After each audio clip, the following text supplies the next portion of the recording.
তুমি কি এমন সময় পার করছো যখন বারবার আল্লাহকে ডাকছো কিন্তু মনে হচ্ছে তিনি তোমার ডাকে সাড়া দিচ্ছেন না? মনে হচ্ছে দোয়া করেও কিছু হচ্ছে না? তাহলে শোনো এই সত্য গল্পটি, যা তোমার বিশ্বাসকে নতুন করে জাগিয়ে তুলবে। নাম তার সালেহ। প্রতিদিন রাতে সে আল্লাহর কাছে দোয়া করত, হে আল্লাহ, আমাকে হালাল রিজিক দাও, এমন এক কাজ দাও যেখানে আমি শান্তি পাই, হালাল উপার্জন করতে পারি। দিন যায়, মাস যায়, বছর কেটে যায়, কিন্তু কোনো উত্তর আসে না। লোকেরা তাকে নিয়ে হাসাহাসি করে, বলে তুই শুধু দোয়া করিস, কাজ করিস কই?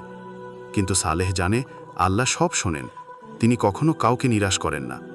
সে দোয়া করা ছাড়ে না, ধৈর্য নিয়ে অপেক্ষা করে। একদিন ফজরের নামাজ শেষে সে মসজিদে এক বৃদ্ধ মানুষকে দেখতে পায়। বৃদ্ধ বলেন, বাবা, আমি একজন বিশ্বস্ত লোক খুঁজছি, আমার একটি ছোট ব্যবসা আছে, তুমি কি আমার সাথে কাজ করবে?